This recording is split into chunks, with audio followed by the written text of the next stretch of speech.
क्षत्रिय, वैश्य और शूद्र वर्ग। अग्निदेव कहते हैं मूर्धाभिषिक्त, राजन्य, बाहुज, क्षत्रिय और विराट ये क्षत्रिय के वाचक हैं। जिस राजा के सामने सभी सामंत नरेश मस्तक झुकाते हैं उसे अधीश्वर कहते हैं। जिसका समुद्र पर्यंत समूची भूमि पर अधिकार हो उस सम्राट का नाम चक्रवर्ती और सार्वभौम है। तथा दूसरे राजाओं को जो छोटे छोटे मंडलों के शासक हैं उन्हें मंडलेश्वर कहते हैं। मंत्री जी के 3 नाम हैं, मंत्री, अधिसचिव और अमात्य। महामात्र और प्रधान ये सामान्य मंत्रियों के वाचक हैं।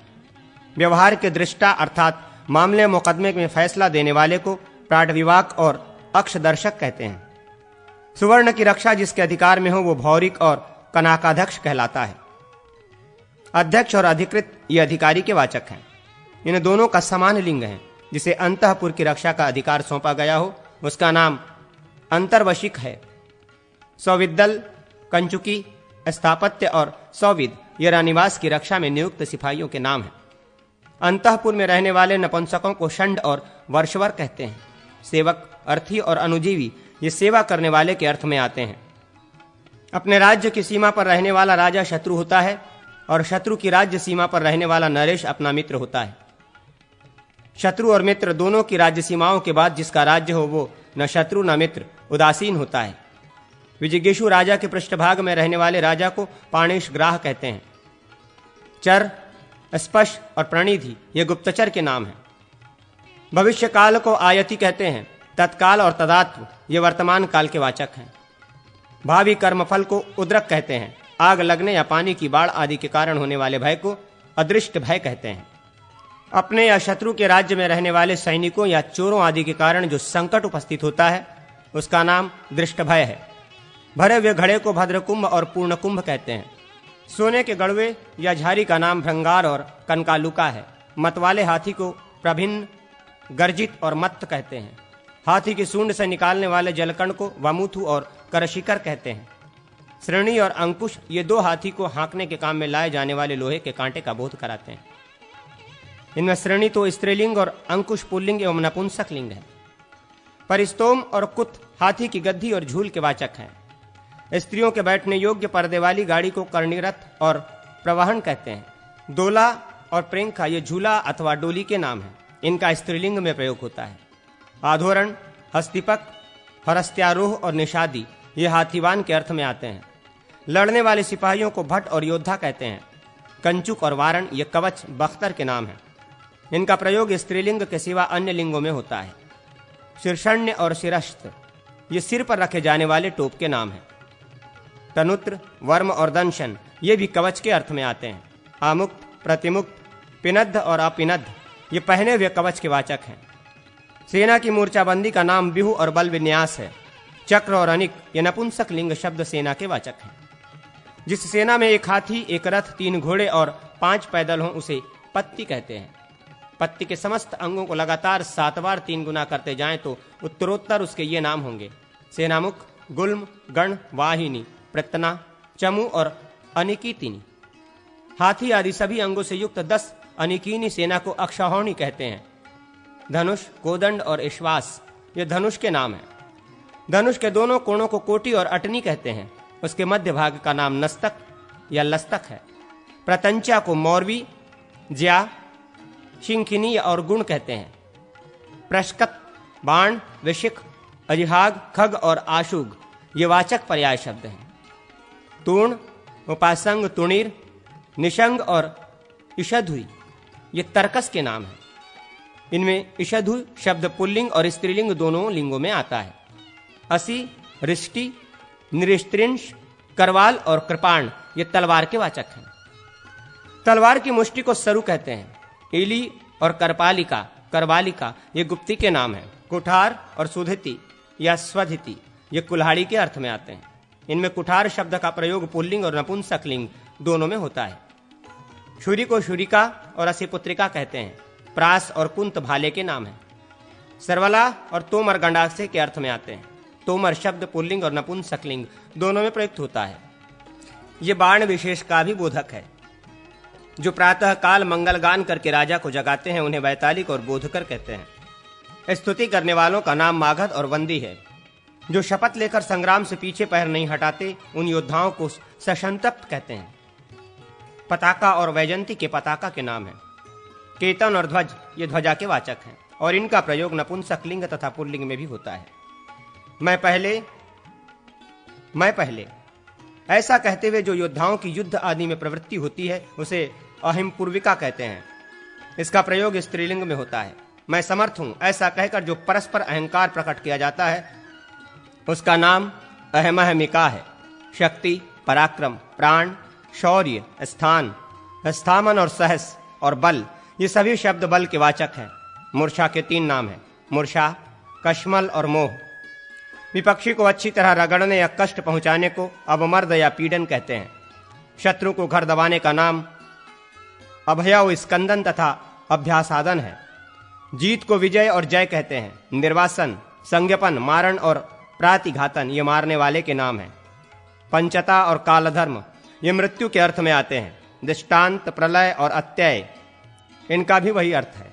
विष, भूमि स्पर्श और वैश्य ये शब्द वैश्य जाति का बोध कराने वाले हैं। वृत्ति, वर्तन और जीवन ये जीविका के वाचक हैं।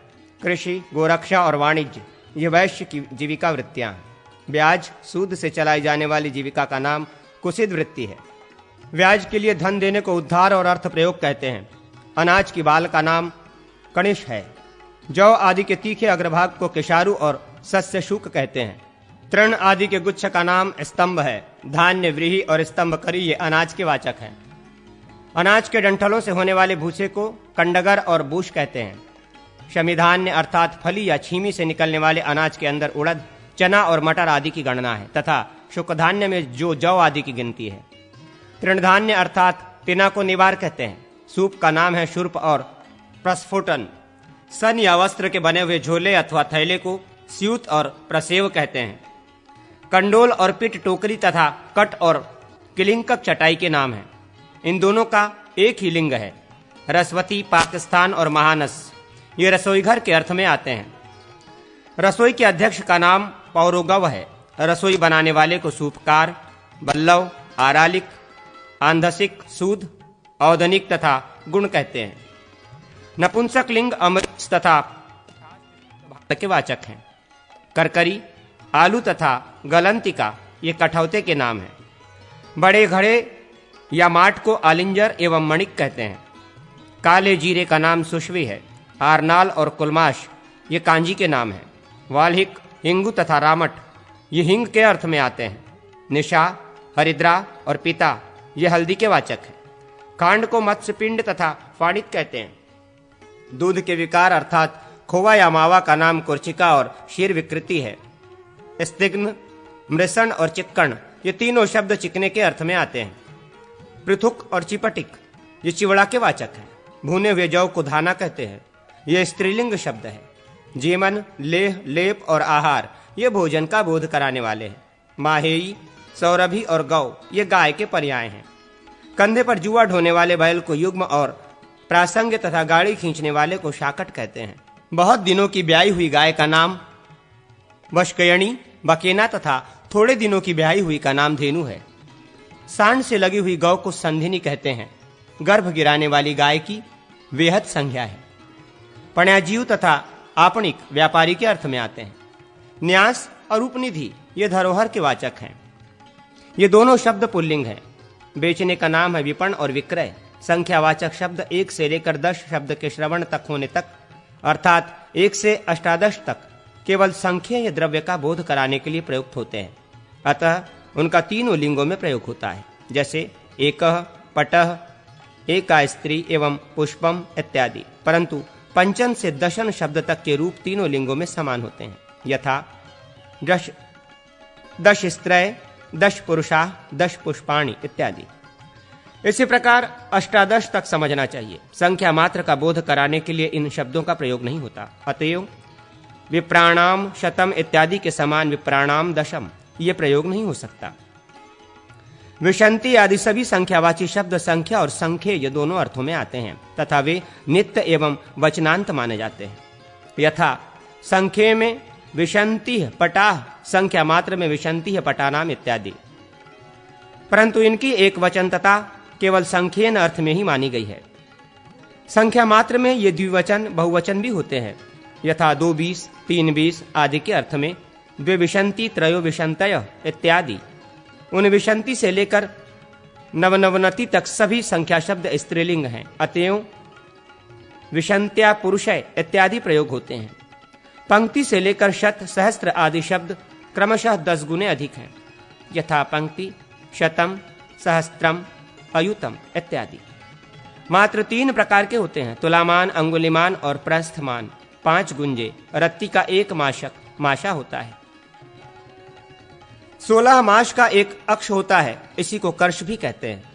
कर्ष पुल्लिंग भी है और नपुंसक लिंग भी। 4 कर्ष का 1 पल होता है। 1 अक्ष सोने को सुवर्ण और बिस्त कहते हैं तथा 1 पल सुवर्ण का नाम कुरुबित्स है। 100 पल की 1 तुला होती है, यह स्त्रीलिंग शब्द है।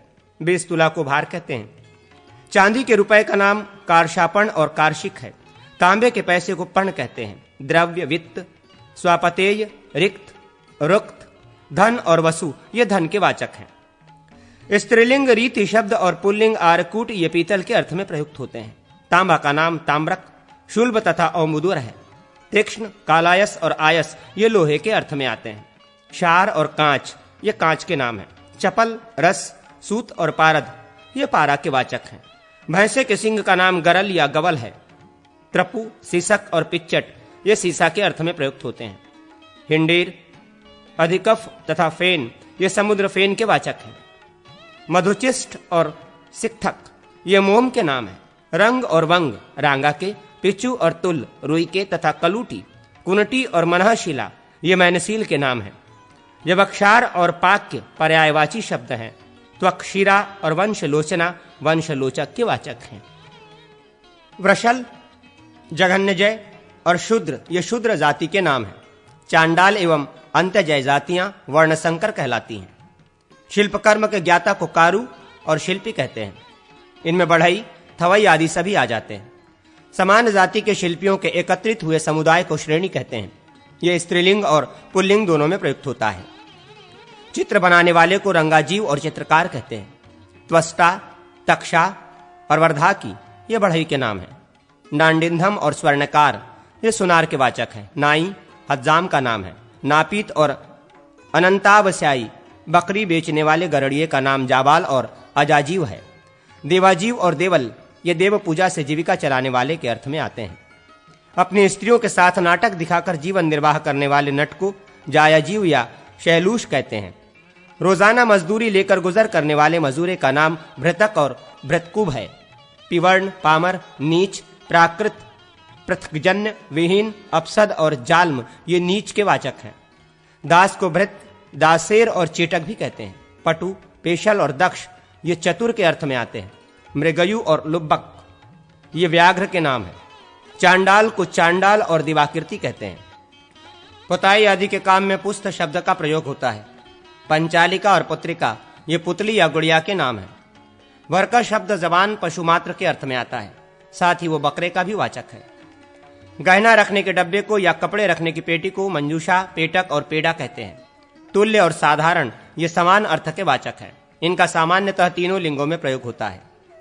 प्रतिमा और प्रतिकृति ये पत्थर आदि की मूर्ति के वाचक हैं। इस प्रकार ब्राह्मण आदि वर्गों का वर्णन किया गया।